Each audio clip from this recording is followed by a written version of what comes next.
Fala galera, seja bem-vindo a mais um vídeo aqui da Raiz de Projetos Digitais e hoje a gente vai conversar sobre ROI, sobre CAC, sobre relação LTV sobre CAC e qual delas você precisa olhar na tua operação. Roda a vinheta.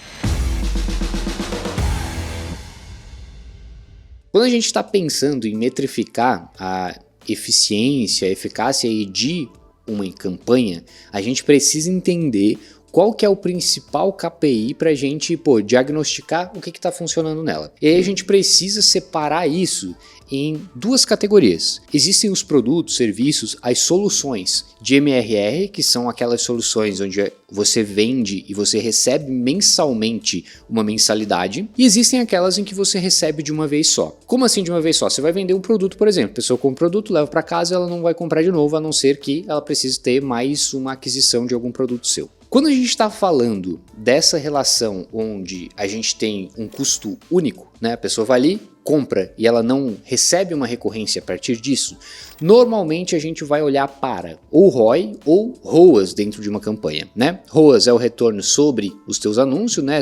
Retorno sobre investimento em anúncio, e o ROI é o retorno sobre o investimento que você faz. Por quê? Porque você vai ter ali uma relação direta entre o que você está investindo, o que você está recebendo e fica por ali. Não tem um lifetime daquele cara dentro da tua base de clientes. Ele compra uma vez e é isso, se tiver uma boa experiência, enfim, uma estratégia de revenda para esse cara, ele pode comprar mais vezes e aí cada uma das vezes vai ter um novo CAC. Então, nesse caso, a gente precisa focar em CAC, né? Então, qual que é o custo de aquisição, mas a gente vai focar muito em ROI. Qual que é o retorno que a gente está tendo nas nossas campanhas ali, ou nas nossas estratégias para que a gente venda. Por exemplo, se eu estou gastando 50 centavos, estou vendendo produto de R$1, eu tenho um ROI 2, né? Para cada R$1 eu tiro 2. Logo, eu já tenho aí uma máquina de fazer dinheiro, né? Estou investindo 1, estou tirando 2, já significa que eu tenho aí uma boa relação. Agora, quando a gente está pensando em soluções de mensalidade, aquelas de MRR que você vende e o cliente continua pagando ao longo dos meses, o ROI não é tão importante assim.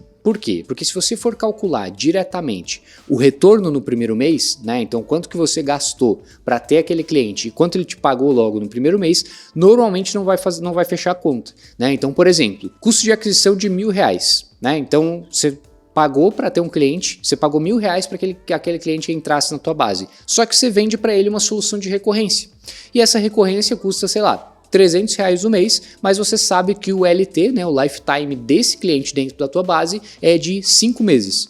O que significa isso? Significa que você está pagando R$1.000, nos 3 primeiros meses você tem um prejuízo, mas depois disso você começa a ter lucro, né? Porque o cara continua pagando e você não tem mais o teu custo de aquisição. Então quando a gente está pensando em um negócio onde o MRR é o que vai ditar o teu faturamento, você precisa olhar qual é a métrica, relação LTV sobre CAC. Então, qual que é a grana, né? Qual que é o lifetime value que esse cliente vai deixar dentro da tua operação versus o que você pagou na aquisição dele, tá? Então, quando você joga esse jogo aí da recorrência, você pode ter estratégias mais agressivas em relação ao marketing, em relação às suas estratégias de aquisição, porque você pode gastar mais do que esse cara vai te retornar em um mês, considerando que a média é que esse cara fique mais tempo com você, né? Então é isso que a gente precisa considerar quando a gente está pensando em calcular a efetividade de uma estratégia onde a gente vai ter tanto a aquisição de um cara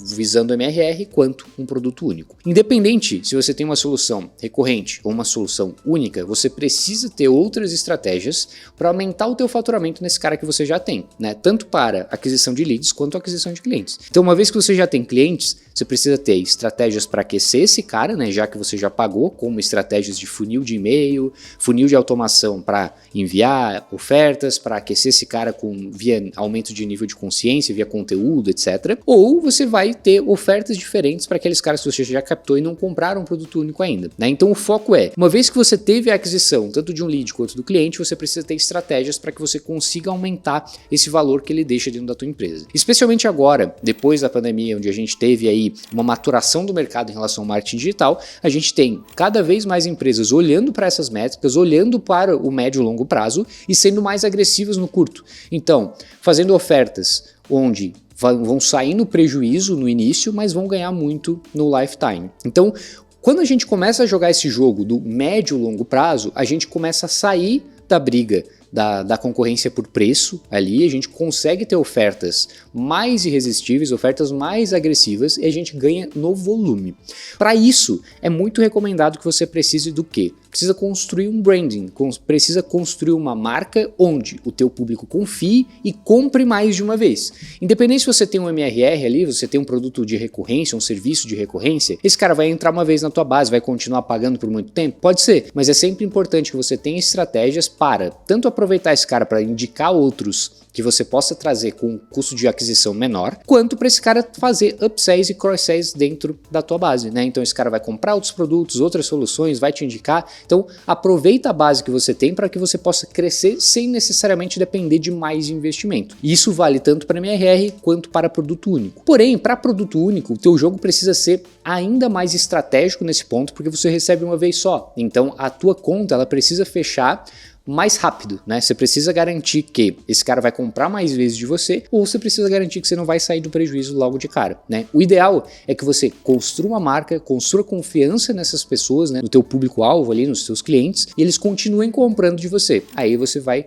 ganhar no médio e longo prazo. Como que se faz isso? Uma vez que você pagou um custo de aquisição, botou o cara para dentro da tua base, use estratégias de reengajamento, estratégias de ofertas para quem já é cliente, outras estratégias que façam aquele custo de aquisição que você pagou se valer aí ao longo do tempo, porque você vai ter mais facilidade de vendas, tá? Então quando você está pensando em negócio, quando você está pensando em checar a efetividade de uma campanha, tanto de marketing quanto qualquer outra estratégia de aquisição, você precisa levar em consideração qual é a métrica que você precisa olhar. E dentro dessa métrica, dentro dessa ponderação, você vai ter estratégias específicas para aumentar o teu faturamento investindo menos, tá? Então essas são estratégias, são KPIs que você precisa olhar para garantir que você vai ter um retorno maior nas estratégias que você vai aplicar no mercado. Se esse vídeo te ajudou, não esquece de deixar o like, se inscrever aqui no canal, porque o nosso objetivo é sempre te ajudar a melhorar as suas estratégias para que no fim das contas você aumente o faturamento, mas também aumente a sua margem e coloque mais dinheiro no teu bolso. Abraço e até o próximo vídeo.